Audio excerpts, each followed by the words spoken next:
Every major war, every fallen empire, every catastrophe that shaped the world, most of them trace back to one moment. Not a grand plan. Not a powerful decision. Just a wrong turn. A forgotten memo. A sandwich. History's biggest moments were accidents. And some of them were so small, so random, so bizarre, that they should never have mattered at all. In the early 1200s, a Mongol trade caravan entered the Khwarezmian Empire, one of the largest empires in the world at the time. A local governor attacked it, stole the goods, and killed the merchants. Genghis Khan didn't go to war immediately. He sent ambassadors first. A peaceful response. A reasonable one. The Shah killed one of them and sent the severed head back with the others. In Mongol culture, harming a messenger meant one thing: war. What followed didn't just destroy the Khwarezmian Empire. Historians estimate the campaign that came next reduced the world's total population by 10%. All because one ruler couldn't control his ego. On May 9, 1941, a damaged German submarine was forced to surface in the North Atlantic. The crew surrendered. British sailors moved fast. They boarded the sinking vessel and pulled out something the Germans had tried desperately to destroy: an Enigma machine and its codebooks. The Enigma machine was how Nazi Germany sent its most secret military messages. Getting one intact was the intelligence equivalent of reading the enemy's mind. The information recovered from that submarine is estimated to have shortened World War II by 2 years. But here's what most people don't know: the British then let the submarine sink and told no one it had ever been captured. The secret held. And the Germans never suspected a thing. Meanwhile, on the other side of history, a Byzantine emperor was about to make the opposite mistake, trusting someone he never should have. On November 9, 1989, a government spokesman named Günter Schabowski sat down at a press conference in East Germany. He had received a briefing memo just 30 minutes earlier and hadn't fully read it. A journalist asked when new travel restrictions would be lifted. Schabowski shuffled through his papers, found nothing clear, and said, immediately, without delay. That was it. Within hours, tens of thousands of people flooded the Berlin Wall. Border guards had no orders. So they opened the gates. The wall that had divided a city for 28 years came down that night. Because of an unread memo and one word. In the late 1950s, Mao Zedong declared war on sparrows. He believed they were eating too much grain. Citizens across China, including children, were ordered to bang pots, destroy nests, and chase birds until they dropped dead from exhaustion. It worked. Sparrow populations collapsed. But without sparrows, insects multiplied without control. Locusts destroyed crops on a massive scale. The famine that followed killed tens of millions of people. One ornithologist had warned Mao this would happen. He was publicly humiliated and silenced. The government quietly ended the campaign 2 years later and pretended it had never been a priority. The sparrows were gone. The damage was done. And it only got worse from there. Thomas Midgley Jr. solved 2 major problems in the 20th century. The first, engines were making knocking sounds. His solution was adding lead to gasoline. The second, refrigerators needed a safer cooling chemical. His solution was chlorofluorocarbons, known as CFCs. Both worked perfectly. Both turned out to be catastrophic. Leaded gasoline poisoned generations.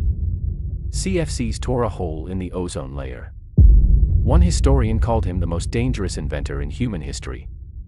Midgley himself suffered severe lead poisoning from his own invention. He kept promoting it anyway. But his story doesn't end there. His final invention killed him personally.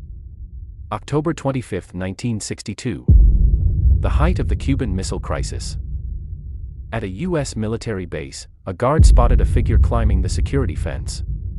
He fired. The sabotage alarm went off across multiple bases.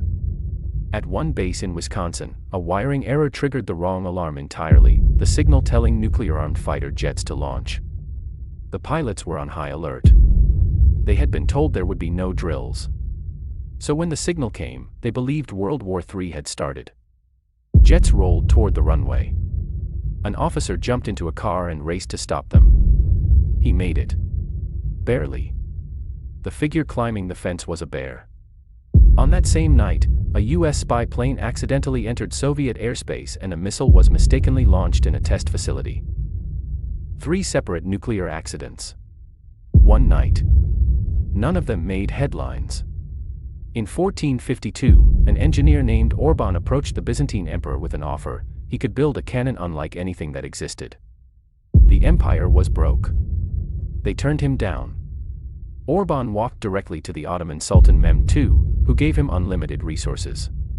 Within 3 months, Orban built a cannon so large it took 60 oxen to move it. It was so loud that witnesses reported hearing it from miles away. In 1453, that cannon helped bring down the walls of Constantinople, ending an empire that had lasted over 1,000 years. The scholars who fled Constantinople after its fall carried ancient Greek texts into Italy. Those texts helped ignite the Renaissance. One rejected engineer may have accidentally helped create the modern world. In 2001, the eldest son of North Korean leader Kim Jong-il was caught at a Japanese airport using a fake passport. His destination, Tokyo Disneyland. The embarrassment was severe enough that his father began quietly removing him from the line of succession. His younger half-brother Kim Jong-un took power instead.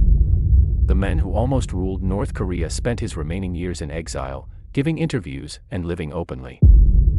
In 2017, he was assassinated in a crowded airport using a nerve agent so deadly a pinhead-sized drop can kill. His killers told police they thought they were filming a prank show. In 9 AD, a Roman general named Varus trusted one of his own officers, a Germanic noble named Arminius who had been granted Roman citizenship and had served loyally for years. Arminius told him there was a small local rebellion in a nearby forest that needed attention. Varus led nearly 20,000 soldiers in. None of them came out. Arminius had spent years secretly uniting the Germanic tribes. The ambush lasted several days. The 3 Roman legions destroyed in that forest were given numbers 17, 18, 19 that were never used again for the rest of the Roman Empire's existence. On the morning of June 28, 1914, a young man named Gavrilo Princip had already failed. The assassination attempt on Archduke Franz Ferdinand that morning had gone wrong. Princip gave up and stopped at a nearby deli. He was eating a sandwich when Franz Ferdinand's car took a wrong turn and stalled directly in front of him. 2 shots. Within weeks, Austria-Hungary declared war on Serbia. Alliances collapsed like dominoes. What should have been a local conflict became the First World War, 17 million dead. Because a driver missed a turn. And somewhere right now, something just as small is happening. Something nobody is paying attention to. Something that will change everything.